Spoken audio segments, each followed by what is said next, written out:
Hello, and welcome to Nocturnal Curiosity. Tonight's journey takes us inward, into the vast and mysterious world that lives inside your own mind. We will explore some of the most fascinating and surprising truths that psychology has uncovered. Secrets of memory, perception, and the quiet patterns that shape our thoughts. Some of what we discover will be gentle, like the way a familiar scent can bring back a moment from decades ago. Others will be astonishing, like how your brain can make decisions before you even realize it. But each one will open a window into the hidden workings of the mind, stranger, deeper, and more beautiful than we often imagine. Tonight, we will wander through a collection of remarkable insights and mental curiosities.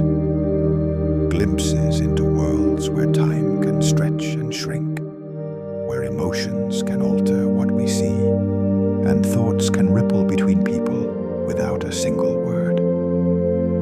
Perhaps you will find yourself drifting towards sleep, or simply letting these ideas flow quietly in the background. If you enjoy these videos and would like to join us for more nighttime explorations, you can like and subscribe below and share your thoughts in the comments. But for now, the only thing you need to do is get comfortable.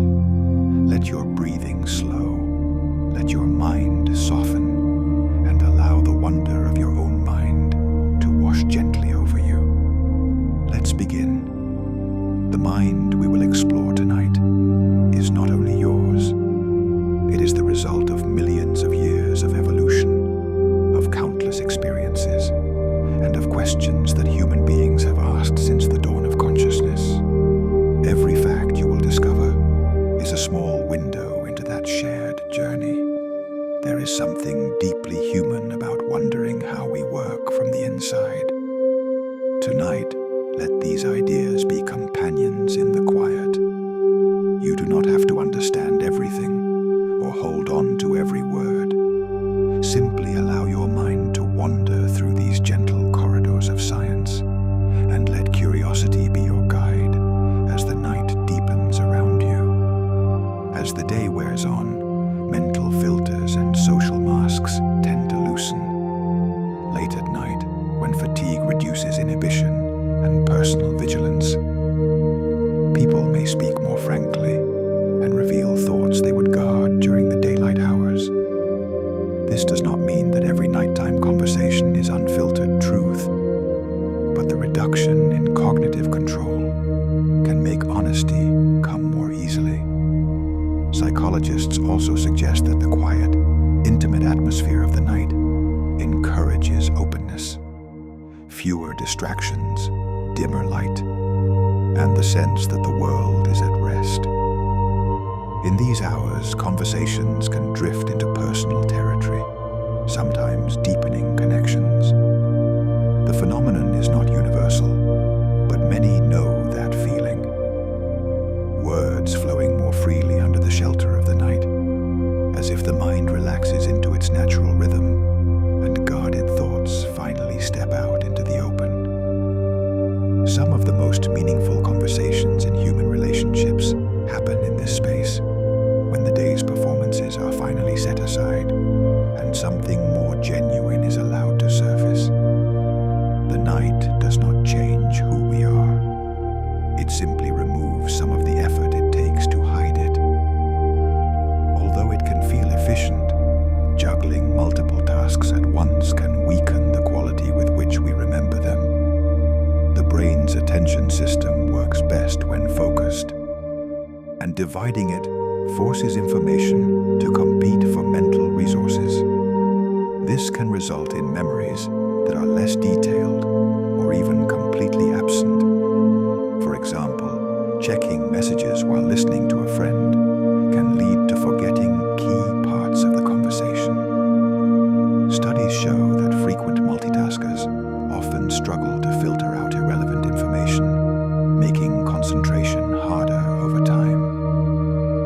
The appeal of multitasking lies in its sense of productivity, but the mind records life more richly when it is given the chance to linger on one thing at a time.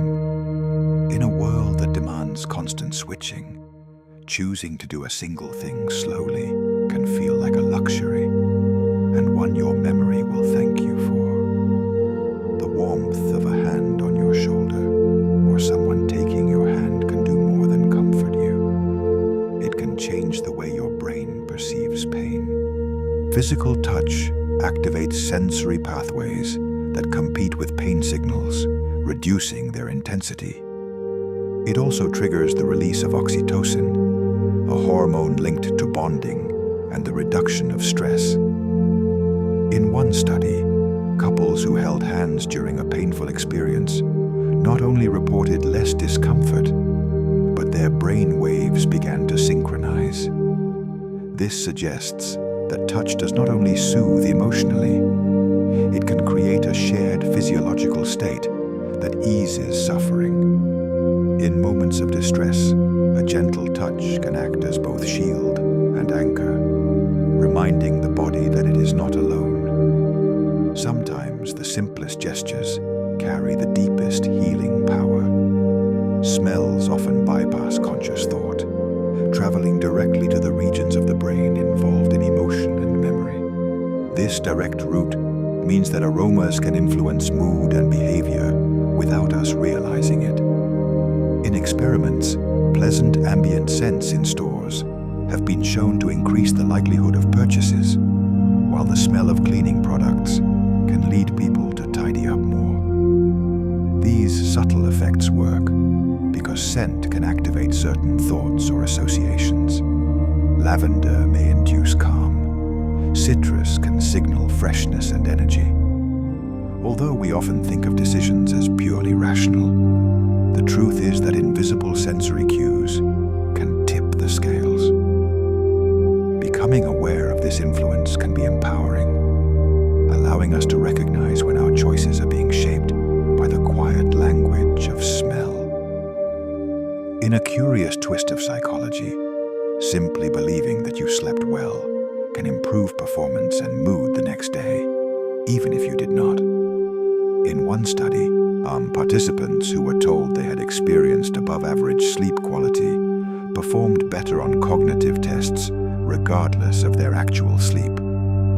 This effect, known as placebo sleep, shows how expectation can shape mental and physical states. The brain uses belief as a shortcut, adjusting energy levels and concentration based on perceived rest. Of course, genuine sleep is irreplaceable for health, but this phenomenon reveals the surprising capacity of the mind to influence how the body feels. It suggests that part of rest comes not only from hours of sleep, but from the story we tell ourselves about that rest. Many people have experienced the strange sensation of being observed, only to turn and find it is true. Although science has not fully explained this, some research suggests that subtle cues, a shift in shadows, changes in peripheral vision, or even faint sounds, can alert us unconsciously. The brain is finely tuned to detect social attention, since knowing when eyes are on us has been vital throughout human history. Evolutionary psychologists propose that this sensitivity helped our ancestors avoid predators and navigate complex social interactions. Whether through subtle perception or a deeper instinct, the sensation can be so powerful that it prompts action before conscious thought catches up. A gentle nudge from our more ancient selves. Posture, gestures, and micro-expressions often reveal emotions we have not consciously acknowledged. For example, crossed arms may signal defensiveness, while subtle shifts in tone can indicate discomfort.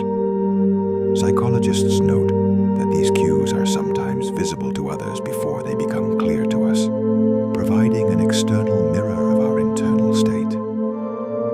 Becoming aware of your own body language can reveal hidden stress, attraction, or enthusiasm. Likewise, reading the nonverbal signals of others can help deepen empathy and understanding.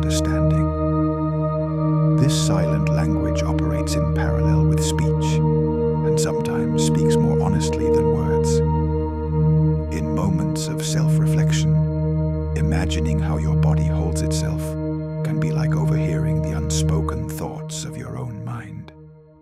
The human sense of smell is deeply wired into the brain's memory systems. Unlike sight or sound, smell bypasses much of the brain's usual processing routes and connects directly with the limbic system, the seat of emotion and long-term memory.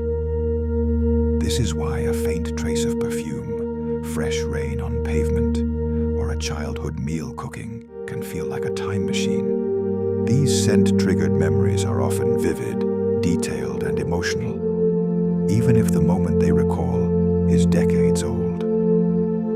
Psychologists call this the Proust effect, named after the author who famously wrote of how the taste of a Madeleine swept him back to his childhood. Such moments remind us that our minds are not simple filing cabinets. They are living landscapes, and our senses are like keys that can open locked doors, allowing forgotten feelings to step quietly back into the present. In lucid dreams, you become aware that you are dreaming, and with that awareness, you can sometimes shape the dream itself. People who experience lucid dreaming report flying over mountains, breathing underwater, or rewriting the events of their dream as they happen. Psychologists believe lucid dreams arise when parts of the brain linked to self-awareness become active during sleep, while the dream state continues. For some, these dreams happen naturally. Others train themselves through techniques like reality checks and dream journals. Research even shows that skills practiced in lucid dreams can improve performance in waking life. But beyond any practical benefit, lucid dreaming offers something more profound. A reminder that our minds can create whole worlds, rich with detail and emotion, that we can walk through as if they were real. And in those worlds, we are both the traveler and the architect. Research suggests that the boundary between dreaming and waking is far more permeable than we once thought. With practice and attention, some people can step across that boundary consciously, turning the sleeping mind into a creative laboratory where imagination has no limits and the rules of the waking world simply do not apply. Imagine working on a project, stepping away before it is complete, and finding the task still lingering in your mind. Psychologists call this the Zeigarnik effect. Our brains hold on to incomplete tasks more vividly than completed ones. This mental open loop evolved to help us remember what still needs doing, but it can also keep us awake at night, replaying conversations or reminding us of work left undone. Studies suggest the effect occurs because unresolved activities create a kind of mild tension in the mind, and finishing the task releases it. That is why making a to-do list can feel oddly calming. It signals to the brain that the task is accounted for, even if it is not yet done. In daily life, this effect can be both a motivator and a source of stress, depending on how we use it. Either way, it is a powerful example of the mind's unfinished business. The act of feeling and expressing gratitude is more than just a polite habit. It can shift the body's chemistry. Studies have found that people who regularly focus on what they are thankful for show lower levels of cortisol, the hormone released during stress. Gratitude practices such as keeping a daily journal or reflecting on positive moments before sleep can also increase activity in brain regions linked to empathy and joy. This is not just a pleasant mood change. It is a physiological response that can strengthen the immune system, improve sleep quality, and even support heart health. Psychologists suggest that gratitude shifts attention away from what is lacking toward what is abundant, creating a sense of safety and connection.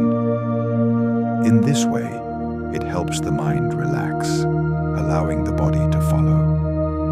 A grateful thought held quietly for a moment can ripple through the nervous system like a calming tide.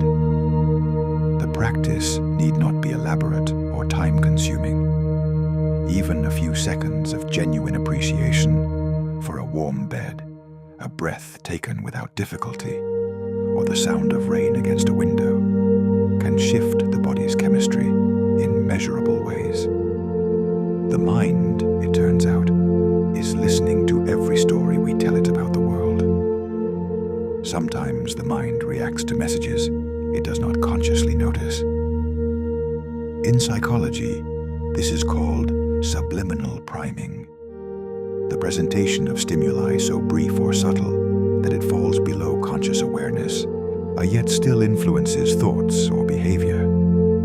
In one study, flashing positive or negative words for just milliseconds before showing a neutral image changed how participants rated that image's emotional tone. Advertisers and artists have long been fascinated by this effect, though its influence in real life is more subtle than the myths suggest. Still, it reveals an important truth. Our conscious minds are not the sole gatekeepers of perception. Beneath awareness, the brain is constantly scanning, filtering, and interpreting signals. Most of these impressions never surface into words, but they can tilt our decisions, shape our impressions, and leave us with feelings we cannot quite explain. Whispers from the edge of perception.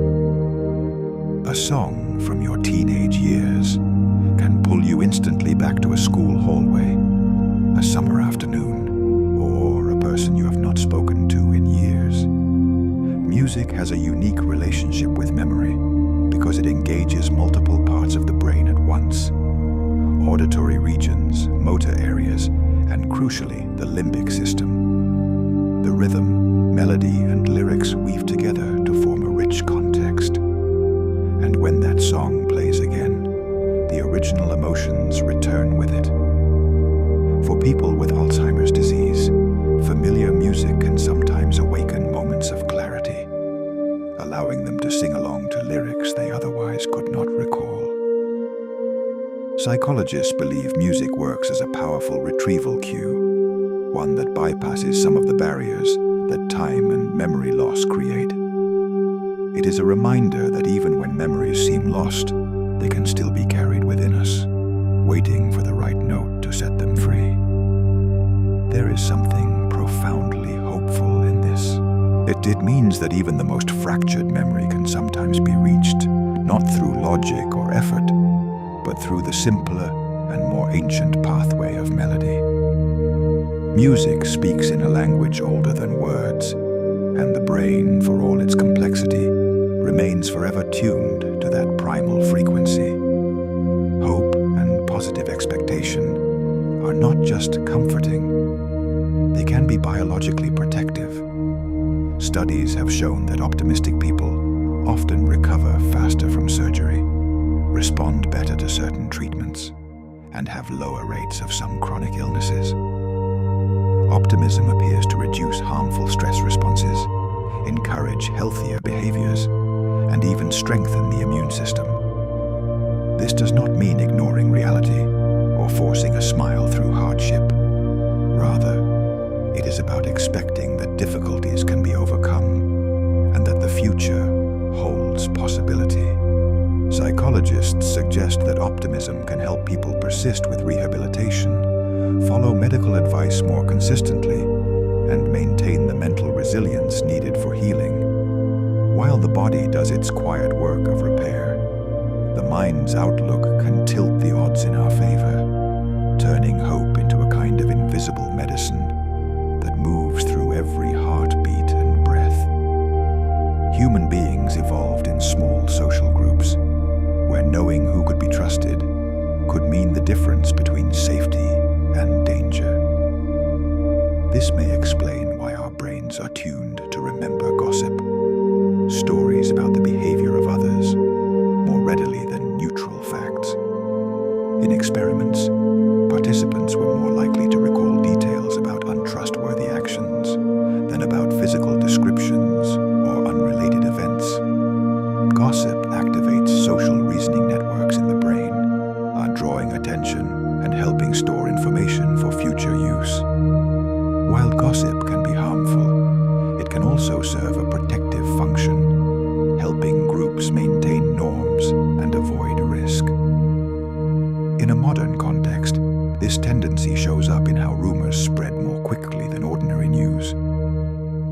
whispered around a fire thousands of years ago, or passed along online today, gossip's staying power lies in the brain's deep interest in the behavior of others, that eerie feeling of having lived a moment before. Déjà vu is still not fully understood. One leading theory is that it occurs when the brain's recognition system briefly misfires, creating a false sense of familiarity. This may happen when a new experience closely matches patterns from past memories, even if you cannot recall the original moment. Neuroimaging studies suggest that the temporal lobe, with especially areas involved in memory, plays a role. For most people, déjà vu is fleeting and harmless, but it offers a glimpse into how the brain stitches together present and past. In that brief flicker, reality seems doubled, the now overlaid with the ghost of a past that may never have been. It is a reminder that perception is not a perfect record, but an interpretation. And sometimes the mind's storyteller gets ahead of itself. Déjà vu is a rare but useful window into the mechanics of memory, showing us how much of what we call reality is actually a kind of educated guess the brain makes based on patterns it has learned to expect. When that guessing system briefly misfires, we are granted a strange and fleeting glimpse of the machinery working behind the scenes. When anxiety rises, so can the speed of our speech.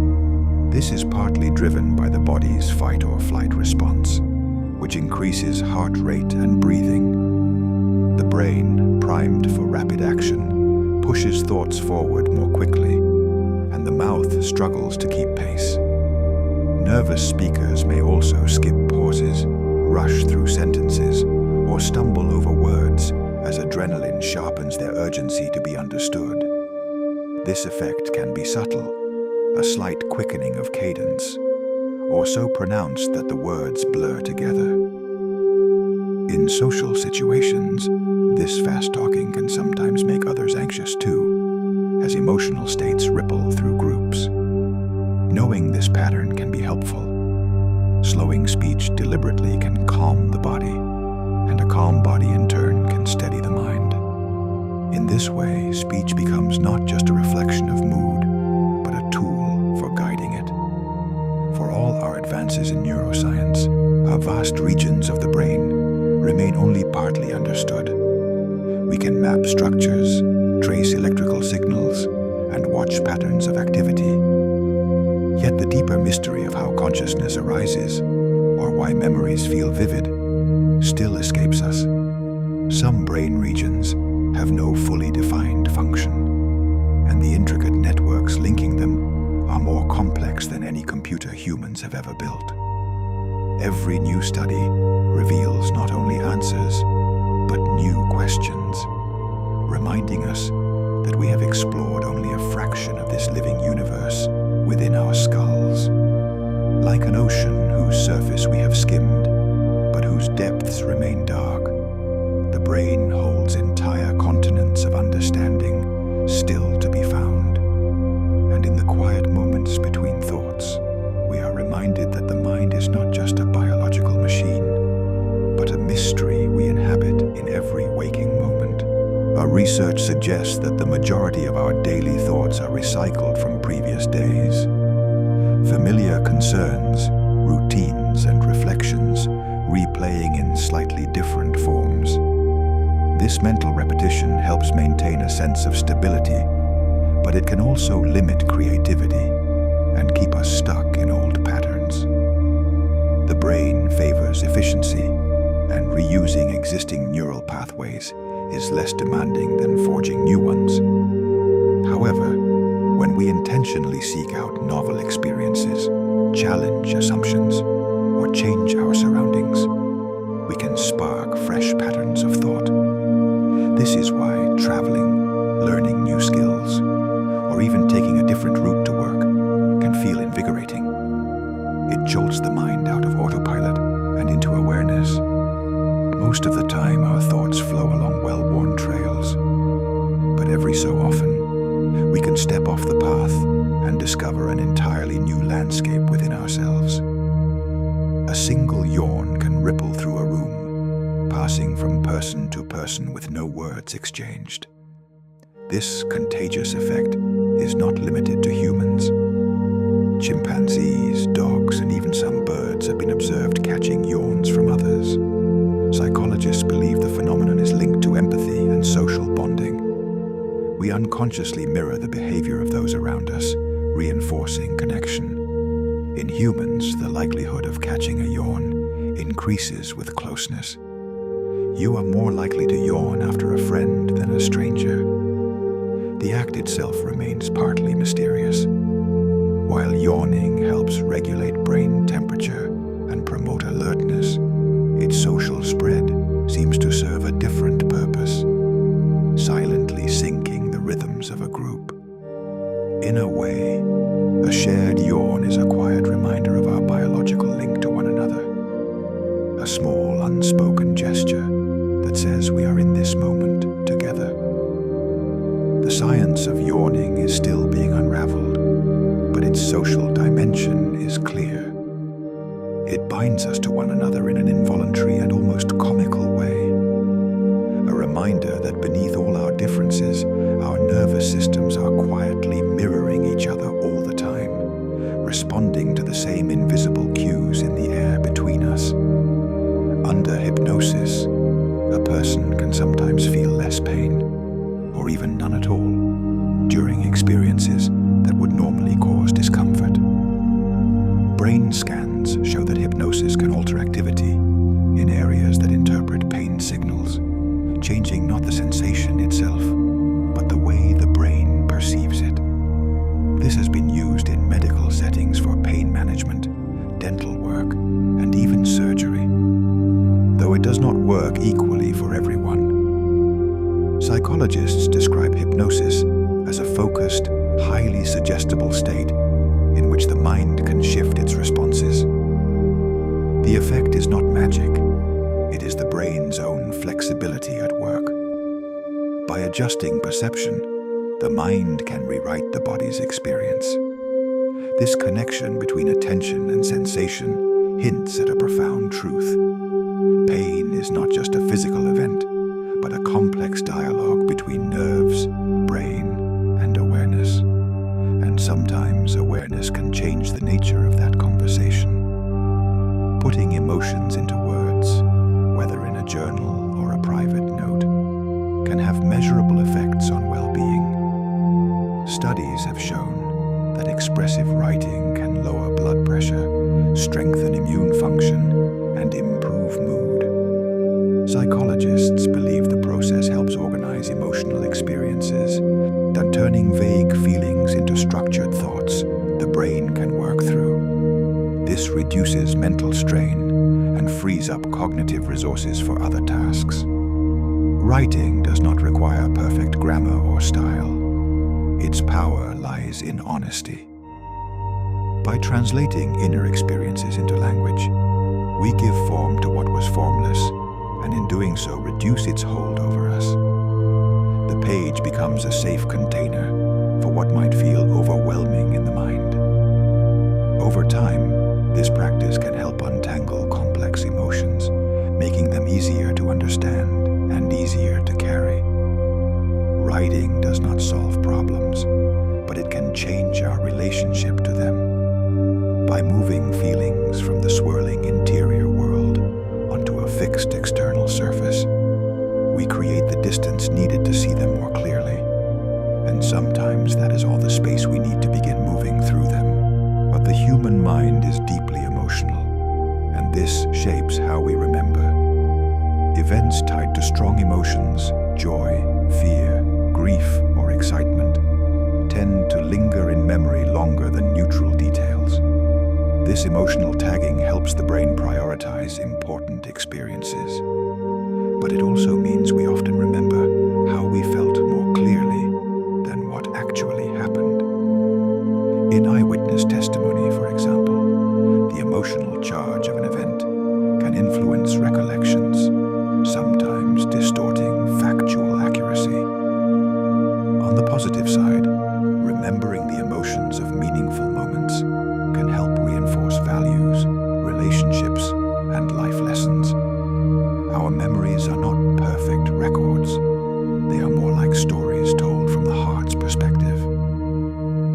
When we think back on the past, we often walk through a landscape of feelings, with facts scattered like stones along the path. It might seem like a small, even mindless habit, but chewing gum has been linked to improvements in focus and alertness. The rhythmic motion appears to increase blood flow to the brain, while the act of chewing may also stimulate areas involved in attention and memory. Some studies show modest boosts in performance on tasks requiring sustained concentration when participants chew gum, especially peppermint-flavored varieties. The effect is not dramatic, but it can provide a subtle lift in mental energy. Perhaps why students, drivers, and even soldiers have used it during long, demanding periods. Psychologists also suggest that gum chewing can reduce stress by lowering cortisol levels, making it a double benefit for concentration. In the quiet moments when focus begins to drift, this simple action can act as a small anchor, bringing the mind gently back to the task at hand. Our memories are influenced by what psychologists call the primacy and recency effects. The tendency to recall the first and last items in a sequence better than those in the middle. The first items benefit from more rehearsal and attention, while the last items remain fresh in short-term memory. This pattern appears in daily life. We often remember the opening and closing moments of a conversation, a lecture, or even a vacation more vividly than the middle portions. Understanding this can help with learning. Placing key information at the beginning or end of a study session increases the chance of it sticking. In a way, the mind frames experiences like stories, with the opening and ending scenes shining the brightest. The middle still matters, but it is the first impression and the final moment that often linger longest in the mind's quiet archives. Change blindness is a striking quirk of perception. The brain can fail to notice even large alterations in a scene if they occur during a brief distraction or visual interruption. In experiments, people can look directly at an object, glance away for a moment, and miss that it has changed completely when they look back. This happens because attention is selective. We cannot process every detail, so the brain fills in gaps with assumptions based on prior knowledge. In daily life, change blindness can explain why we miss small rearrangements in a room or fail to notice a friend's new haircut. It is a reminder that perception is not a perfect camera. Instead, it is a patchwork of focused details and inferred continuity stitched together so smoothly that we rarely notice the missing pieces unless someone points them out. Even if you are not feeling joyful, the simple act of smiling can subtly shift your mood. Psychologists call this the facial feedback hypothesis, the idea that facial expressions can influence emotional states. When you smile, the muscles in your face send signals to your brain, triggering the release of neurotransmitters like dopamine and serotonin. This can create a small lift in mood, even if nothing else changes. The effect works in reverse as well. Frowning or scowling can reinforce feelings of tension or frustration. It is not a cure, but in moments of stress, a conscious smile can be a gentle nudge toward a calmer state. And this is why some people practice a soft smile during meditation, a relaxed, almost imperceptible upturn of the lips. It is a reminder that mind and body are deeply intertwined, and sometimes happiness can begin with a simple, deliberate expression. Attraction feels like a conscious choice, but many of its foundations are laid beneath awareness. Subtle cues, the symmetry of a face, the tone of a voice, even a person's scent, can trigger responses rooted in biology and experience. Evolutionary psychologists suggest that some preferences may be linked to health indicators,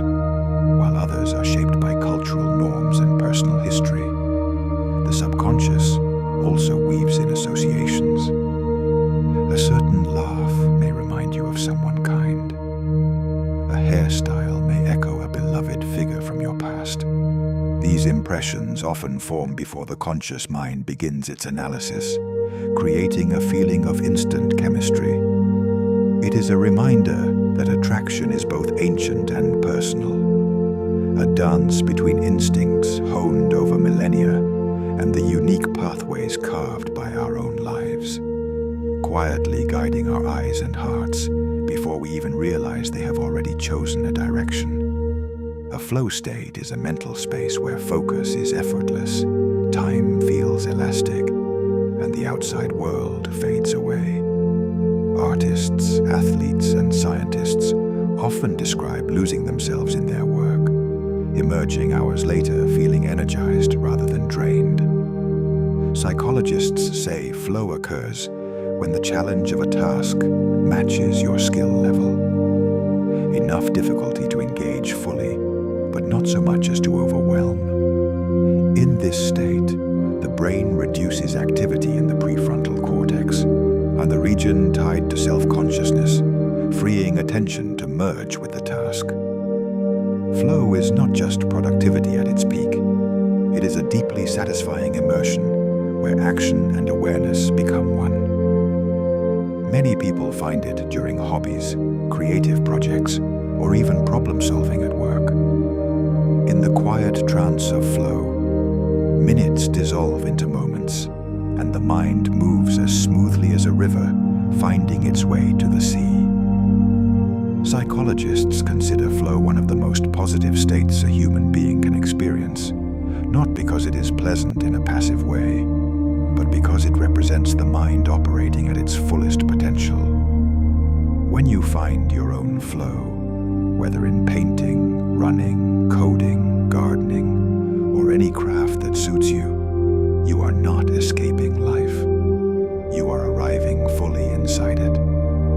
Every time you learn a new skill or concept, the neural networks of your brain change. This process, called synaptic plasticity, strengthens existing connections and forms new ones, allowing information to be stored and retrieved more efficiently. In practical terms, this means your brain is not static. It is an ever-changing structure shaped by your experiences. MRI studies show that learning activities, from playing an instrument to practicing a language, can even increase the size of certain brain regions over time. These physical changes are most rapid in childhood, but they continue throughout life, proving that it is never too late to learn. The act of learning is like walking through a field until a faint trail becomes a well-worn path. Every time you return, the path grows clearer, and the landscape of your mind expands, one connection at a time. Emotions do not just color our thoughts, they can alter our visual perception. Studies have shown that people in a positive mood are more likely to notice subtle details and see a wider range of colors, while those feeling anxious may narrow their focus, scanning for threats and missing neutral or positive cues. This happens because mood influences the brain's attention systems, adjusting the way sensory information is filtered and interpreted. A joyful state can make a sunset seem more vivid, while fear can make a dimly lit street feel darker than it actually is. In this way, perception is not a purely objective process. It is shaped by the lens of the mind in each moment. Changing your mood can quite literally change your world, or revealing that the line between the mind's inner state and the outer environment is far less fixed than we imagine. In emergencies, the presence of other people can sometimes reduce the likelihood that anyone will step in, a phenomenon known as the bystander effect. When alone, individuals feel a greater personal responsibility to act. When in a crowd, responsibility is diffused, and each person assumes someone else will help. This effect has been observed in countless experiments, from staged accidents to dropped objects on the street. The more people present, the lower the chance that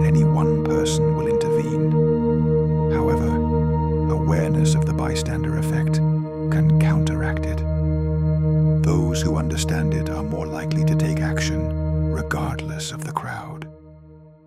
It is a reminder that in moments where help is needed, looking to others can be a trap.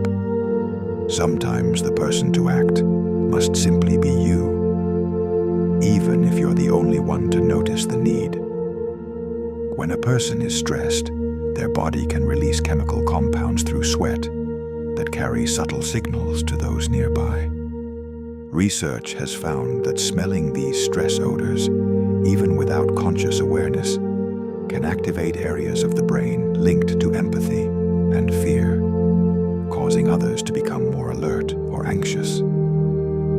This suggests that stress can spread socially, not just through tone of voice or facial expression, but through scent. While this effect likely evolved to help groups detect and respond to danger, in modern life, it means that tension in a room can quietly ripple from one person to the next.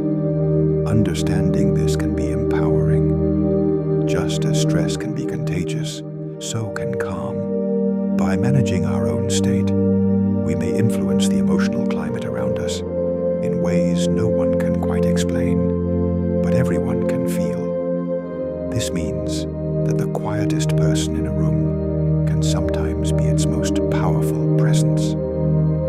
Not through words or actions, but simply through the steadiness of their own nervous system, radiating a calm that others unconsciously begin to absorb and mirror back. Nostalgia is not only a warm feeling in the heart, it can literally make you feel warmer in your body. Experiments have shown that recalling cherished memories can increase perceived temperature and even reduce the sensation of physical cold. Psychologists believe this link may be rooted in evolutionary needs. Social warmth and physical warmth are intertwined in the brain, both tied to feelings of safety and belonging. When we revisit happy moments from the past, our bodies respond as if we have stepped into a more comfortable environment. In winter months, people often experience more nostalgic thoughts, perhaps as a way of counteracting the chill. Whether triggered by a familiar song, a photograph, or the smell of a favorite meal, nostalgia can wrap the mind and body in a gentle blanket of remembered comfort. You do not have to experience a threat firsthand to feel fear. Simply watching someone else react with fear can trigger your own. This is because the brain contains mirror systems that simulate the emotions of others, allowing us to learn about dangers indirectly. In studies, people who observed someone else showing signs of fear toward a specific object later showed similar fear responses themselves, even without direct exposure. And this mechanism likely evolved to help us avoid harm by learning from the experiences of others. In daily life, it means that fear can ripple through groups in seconds, influencing behavior before a word is spoken. Just as calm can be contagious, so too can alarm, making emotional awareness a powerful tool in shaping the collective mood of those around us. In the 1960s, psychologist Stanley Milgram conducted experiments showing that ordinary people, under the direction of an authority figure, would deliver what they believed were painful electric shocks to others. The study revealed how social pressure and the presence of authority can override personal morals, leading people to act in ways they might never choose on their own. While controversial, the findings have been echoed in other contexts, from military settings to workplace hierarchies. The effect is rooted in our tendency to trust perceived experts and defer responsibility when following orders. This does not mean people are powerless. Awareness of the influence can strengthen resistance. It is a reminder that moral courage sometimes means stepping out of the shadow of authority, reclaiming personal choice, even when every voice around you says simply, "Do as you are told." Milgram's experiments were troubling precisely because they revealed something ordinary about human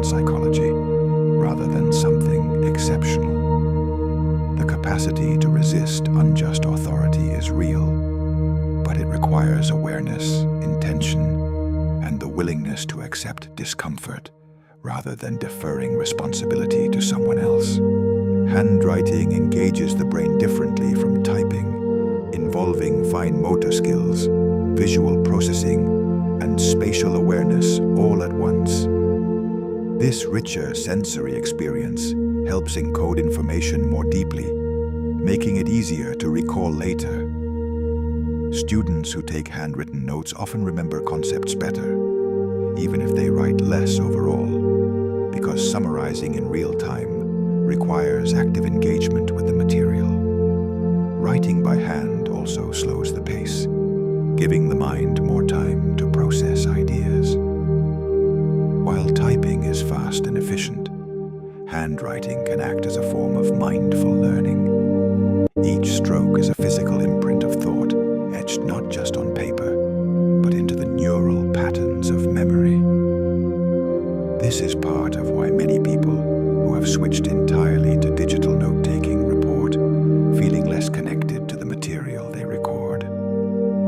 The physical act of writing creates a loop between hand and brain that typing simply cannot replicate.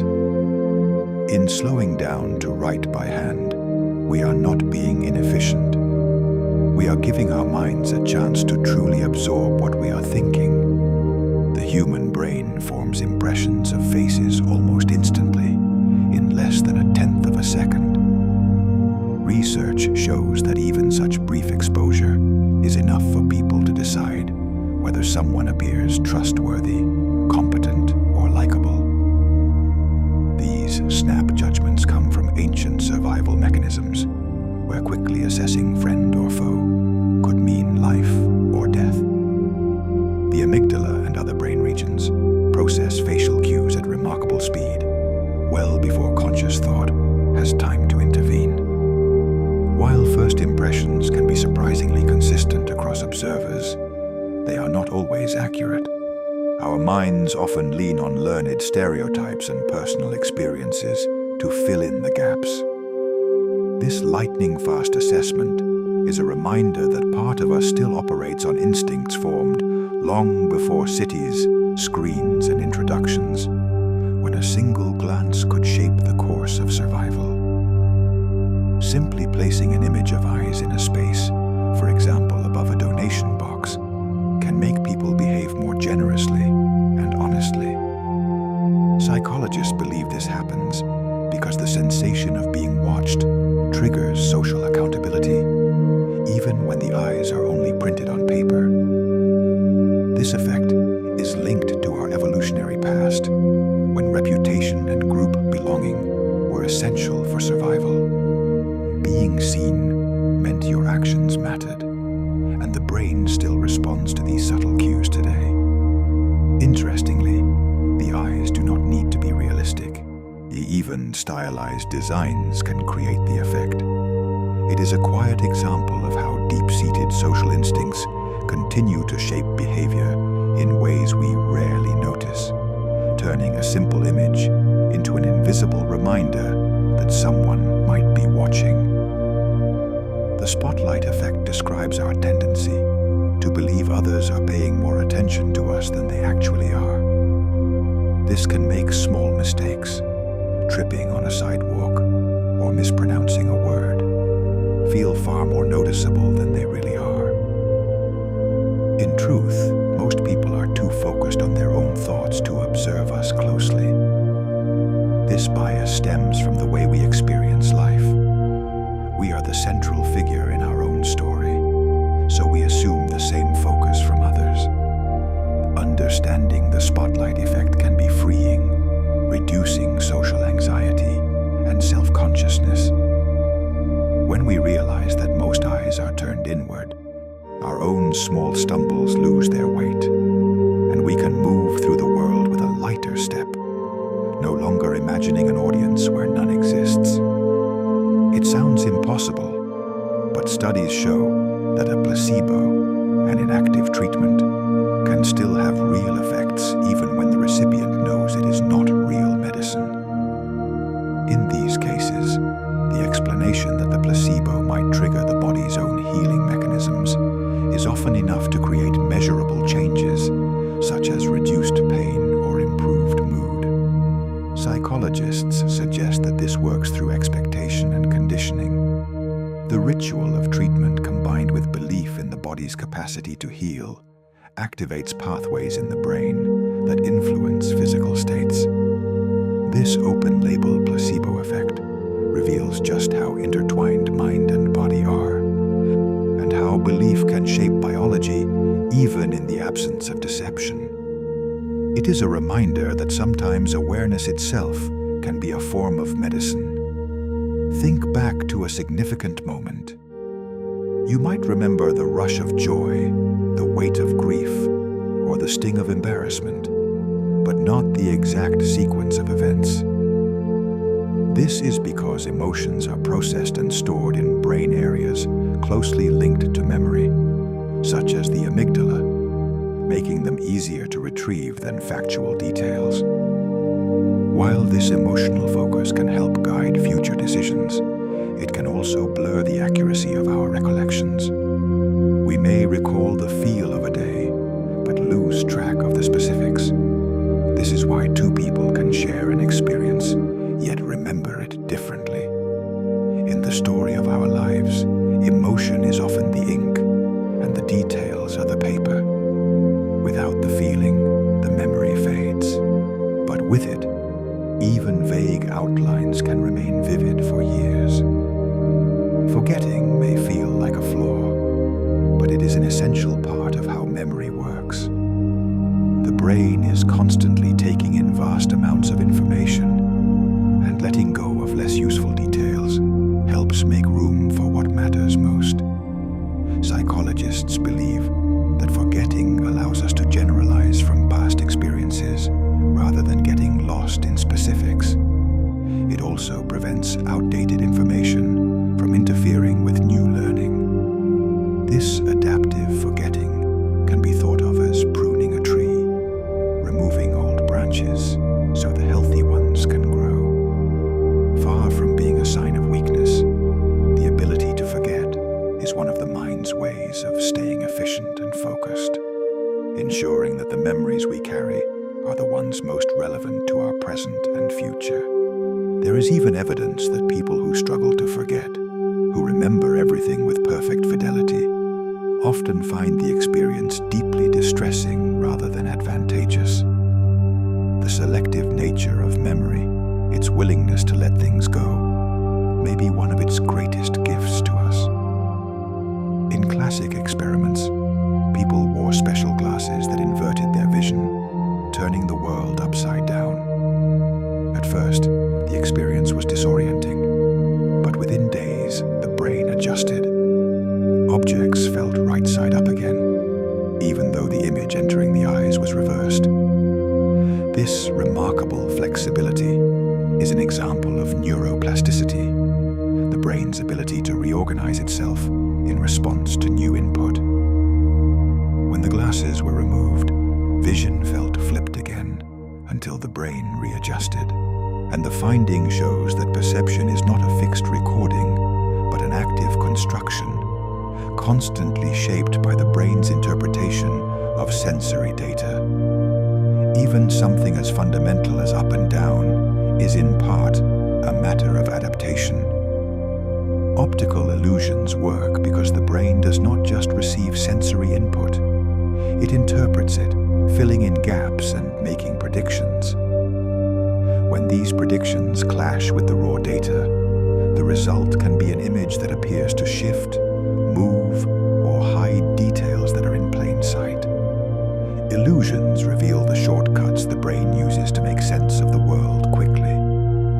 These mental shortcuts usually serve us well, but they remind us that what we see is a version of reality reconstructed inside our heads, not reality itself. Every perception is in a sense a personalized rendering, influenced by past experiences, on expectations and context. The mind is not a window to the world. It is a painter that is always touching up the canvas. Laughter is not just a reaction.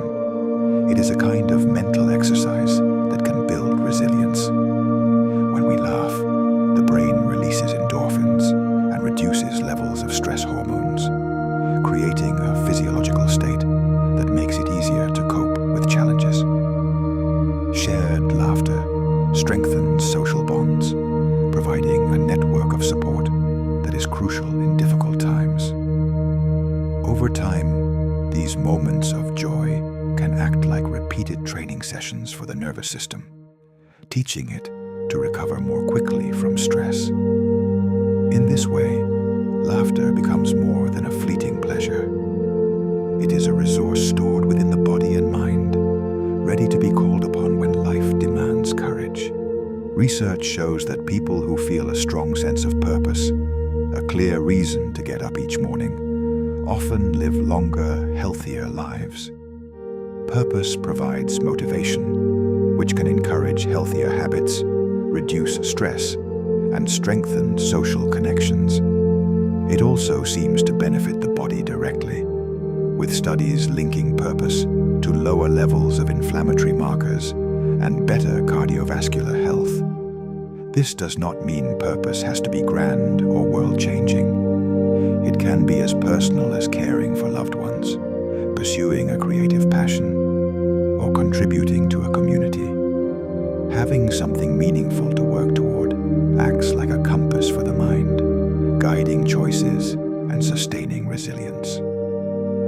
In times of hardship, purpose can serve as a steady light on the horizon, a reason to keep moving forward, one step at a time through the unfolding days. Deep within the temporal lobe lies the fusiform face area, a specialized region devoted to recognizing faces. This network is so finely tuned that it can identify familiar faces in less than a second, even in a crowd. Damage to this area can result in prosopagnosia, or face blindness, a condition where individuals can see facial features but struggle to recognize even close friends or family. The importance of this system is rooted in our evolutionary history. Reading faces has been vital for detecting emotions, recognizing allies, and building social bonds. Remarkably, this network does not just process human faces. It can adapt to recognize other familiar patterns, like the markings of a beloved pet or the shape of a cherished object. It is a testament to the brain's deep investment in connection, shaping our ability to recognize the people who matter most to us. The sophistication of this system reflects how central social recognition has been to our survival and flourishing as a species. Long before language or tools, the ability to read a face, to detect friend from stranger, kin from enemy, warmth from threat, may have been the most important skill a human being could possess. Meditation is more than a mental exercise. Long-term practice can physically change the brain. MRI studies have found increased thickness in the prefrontal cortex, an area linked to decision-making and self-control, as well as changes in the hippocampus, which plays a role in memory and learning. Regular meditation can also reduce the size of the amygdala, the brain center for fear and stress responses, suggesting a heightened capacity for calm. These structural changes reflect neuroplasticity, the brain's ability to rewire itself in response to experience. Even short daily sessions can begin to alter neural patterns, enhancing attention, emotional regulation, and overall well-being. In a world that often feels rushed and noisy, meditation offers a way to reshape the mind from the inside out, building inner stillness into the very fabric of the brain. What is particularly remarkable is that these changes do not require years of dedicated practice to begin appearing. Studies suggest that even 8 weeks of consistent mindfulness practice can produce detectable structural changes in the brain, demonstrating that the potential for transformation is always available to us, waiting quietly in every conscious breath we choose to take. Priming occurs when exposure to certain words, the images or ideas, subtly influences later behavior. For example, reading words related to politeness can make people interrupt less often in a conversation, while seeing references to aging might slow their walking speed, all without conscious awareness. This happens because the brain uses recently activated concepts as shortcuts, shaping perception and response. While the effects of priming are often short-lived, they reveal how sensitive we are to environmental cues. In everyday life, priming can be positive, inspiring productivity, kindness, or creativity. But it also shows how easily our minds can be nudged without our realizing it. Every setting we enter quietly sets the stage for how we think and act. Acts of kindness do not just make others feel good. They can benefit your health as well. Helping others has been linked to lower blood pressure, reduced stress hormones, and improved immune function. Psychologists suggest this may be due to the release of oxytocin, which promotes feelings of warmth and trust, while also supporting cardiovascular health. Even small gestures like holding a door or offering a smile can create these effects. Over time, kindness can become a reinforcing cycle. Doing good increases well-being, which in turn makes people more likely to continue helping. In this way, kindness is not just a social glue. It is also a quiet form of self-care, woven into the exchanges that connect us to one another. The way you hold your body can shape the way you feel. Standing or sitting upright can increase feelings of confidence and alertness, while slouching may reinforce fatigue or low mood. This link works through feedback loops between body and brain. Posture influences hormone levels, breathing patterns, and neural activity. In one study, participants who adopted expansive poses reported greater feelings of control. Beyond confidence, posture can also affect energy levels by opening or restricting the chest and diaphragm. Small adjustments, sitting tall, relaxing the shoulders, lifting the head, can subtly shift the mind toward greater clarity and presence. The body in many ways sets the stage for the story the mind tells itself. While trauma can cause deep pain, some people emerge from it with greater resilience, empathy, or a renewed sense of purpose, a phenomenon known as post-traumatic growth. This does not mean that trauma was beneficial, but rather that recovery can sometimes foster strengths that might not have developed otherwise. Psychologists have identified areas of growth, such as stronger relationships, increased appreciation for life, and a deeper connection to personal values. The process often involves meaning-making, finding ways to integrate the experience into a larger narrative of life. While not everyone experiences post-traumatic growth, those who do often describe it as a transformation forged in difficulty, like a tree growing stronger after surviving a storm. Stress can be contagious, passing silently from one person to another. Simply observing someone's tense body language, facial expressions, or hearing changes in their voice can trigger a mirrored stress response in the observer's brain. This social transmission of stress is thought to be rooted in empathy, our nervous systems tuning to the states of those around us. While this can help groups respond to threats collectively, it also means that one person's anxiety can ripple outward, affecting the mood of an entire room. The reverse is also true. Calmness can spread in much the same way, softening tension and encouraging steadiness. In this sense, managing our own stress is not only self-care, it is a quiet gift to those around us. Subtly matching another person's gestures, posture, or speech patterns can create a sense of connection and trust. This unconscious tendency, known as the chameleon effect, our social wiring. When done naturally, mirroring signals empathy and attentiveness, making the other person feel understood. It is why conversations often sync in rhythm, or why friends may find themselves laughing or leaning in at the same time. In professional settings, skilled negotiators sometimes use mirroring to foster cooperation, while therapists use it to strengthen rapport. However, when forced or exaggerated, it can feel insincere. In its truest form, mirroring is simply the body's way of saying, "I am with you." Without words, a quiet alignment of two nervous systems moving in time with each other. Explaining a concept to someone else requires organizing your thoughts, finding clear language, and anticipating questions, all of which deepen your grasp of the material.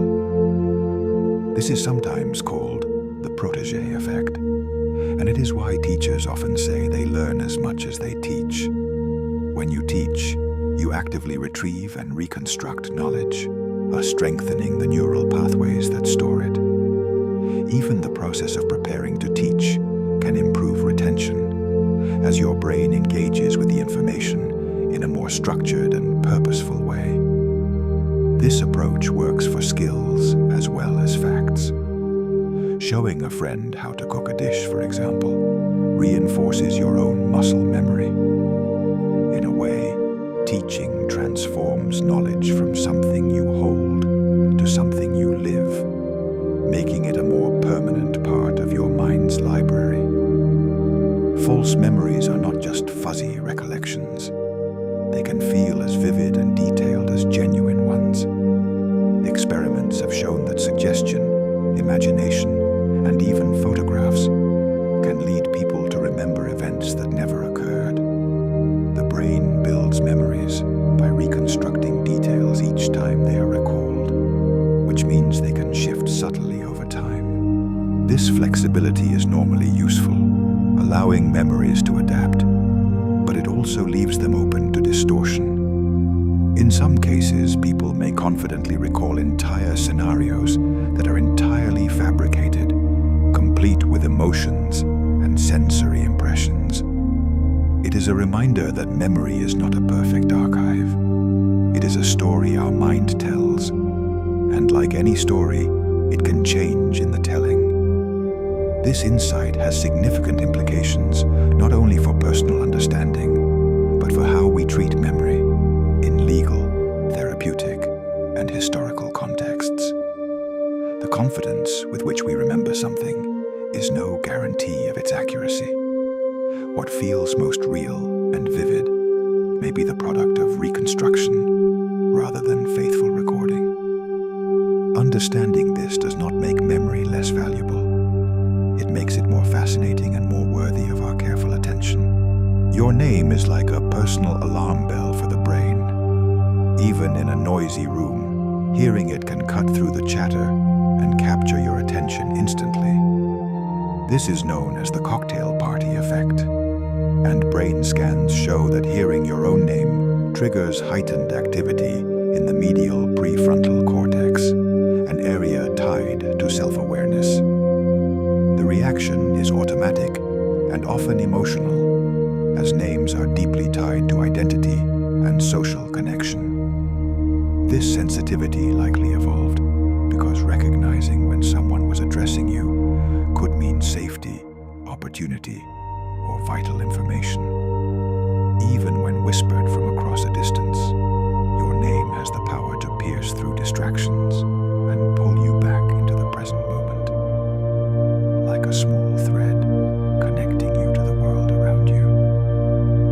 Interestingly, the same brain region activated by hearing your name is also involved in self-referential thinking, suggesting that your identity and your name are deeply fused in the architecture of your mind. Biases are not always deliberate or conscious. The brain's tendency to form quick impressions and categorize information can lead to implicit biases, automatic preferences, or associations that operate below awareness. These can influence decisions,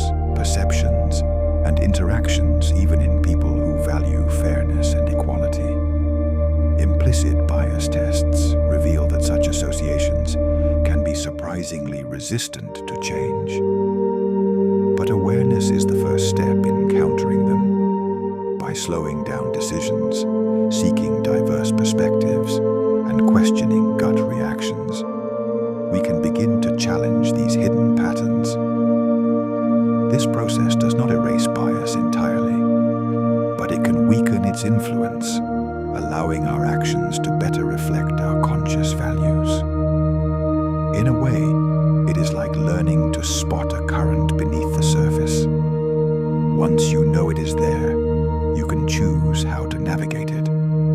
Human beings are deeply social, and our opinions can be swayed simply by the views of those around us. In classic experiments, participants were willing to give obviously wrong answers to simple questions when everyone else in the group did the same, a phenomenon known as conformity.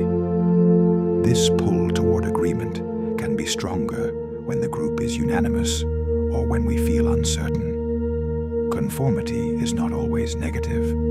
It can promote cooperation and shared norms. But it can also lead us to ignore our own judgment in favor of the crowd.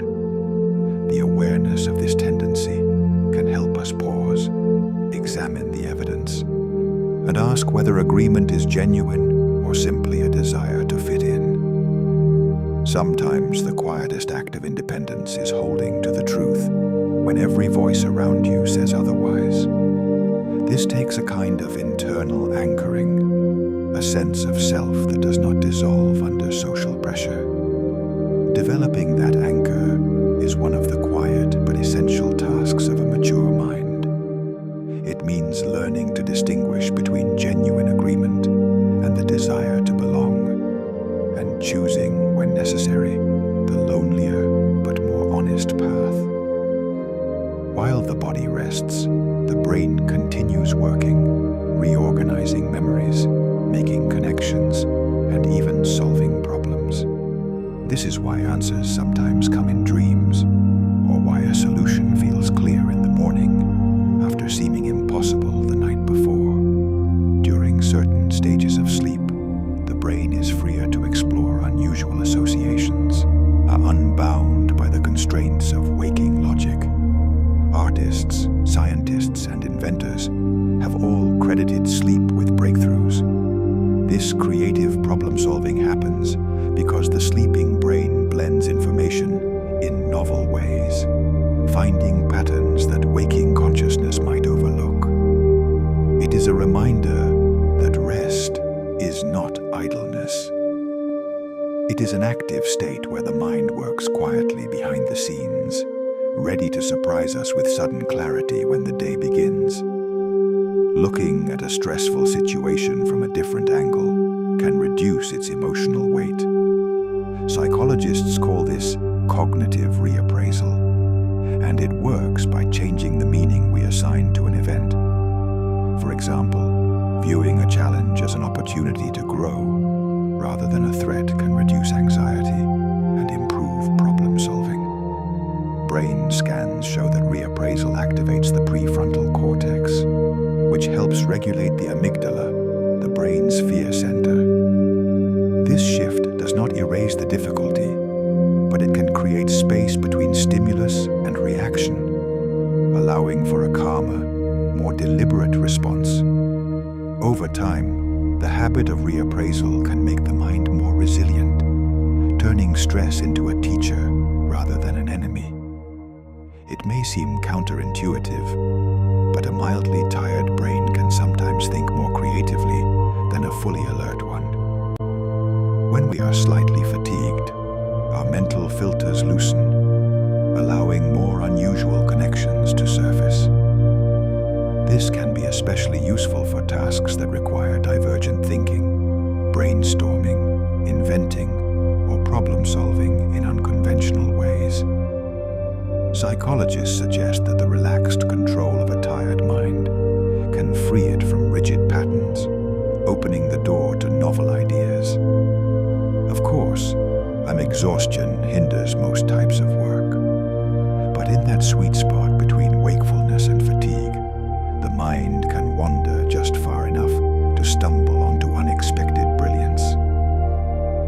It is one reason some people find their most original ideas late at night or early in the morning, when thoughts drift a little more freely. The artists and writers who have long favored these liminal hours may have intuitively understood something that psychology is only now confirming. The loosening of mental rigidity that comes with mild fatigue can open unexpected doors, allowing the imagination to wander into territory the alert, focused mind might have dismissed or overlooked entirely. Receiving a compliment can light up the brain's reward centers in much the same way as receiving money or winning a prize. Areas such as the striatum respond to social praise, you're releasing dopamine and fostering positive emotions. Compliments can also improve performance, as encouragement boosts motivation and confidence. This is why positive feedback is a powerful tool in teaching, teamwork, and relationships. The effect is not limited to elaborate praise. Even small, sincere acknowledgments can spark this response. At its core, a compliment is both recognition and connection, a way of telling someone they are seen and valued in a moment that can resonate far beyond the words themselves. This may be one of the simplest, yet most underused tools we have for improving both individual well-being and group dynamics. A sincere and specific compliment costs nothing and can genuinely alter the neurochemistry of the person who receives it. In a world where criticism often travels faster than praise, the deliberate choice to acknowledge what is good carries an outsized power. The mind's ability to simulate experience extends even to sensations we have never personally endured.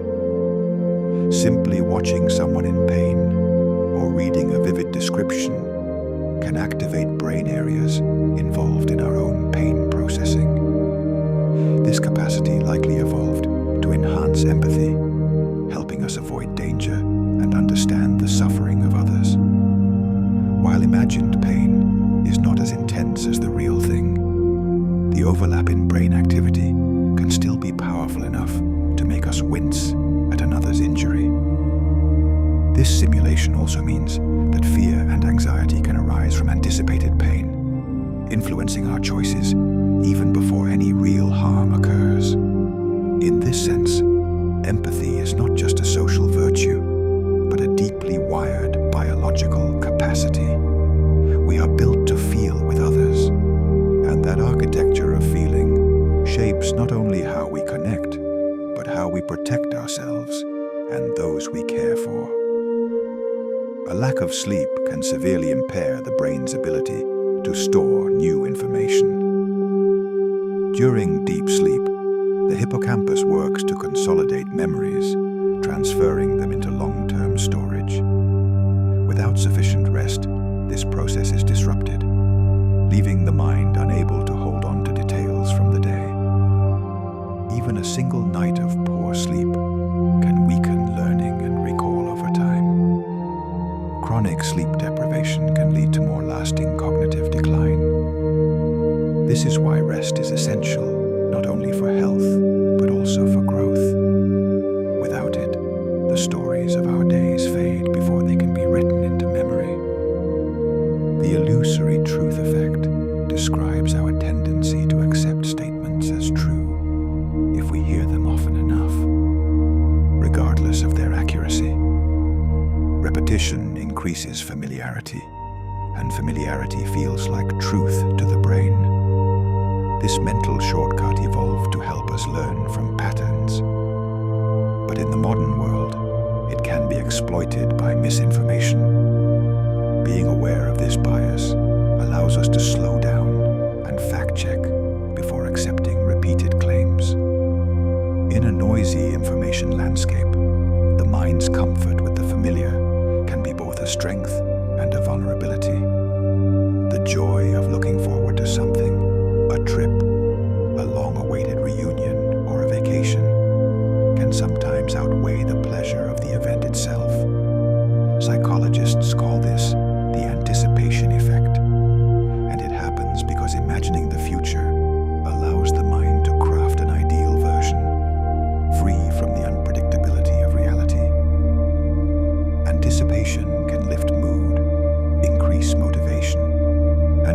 reduce stress in the days leading up to an event. When the moment arrives, it may not match the vivid picture we have built, but that does not diminish the value of looking forward. In a way, anticipation is its own reward. A slow, sweet unfolding in the mind that stretches happiness across time, letting us enjoy not just what is, but what might be.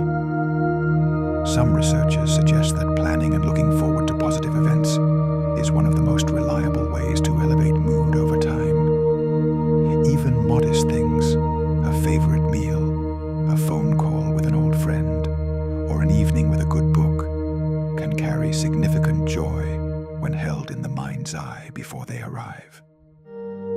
Despite decades of research, vast questions remain about how the mind works.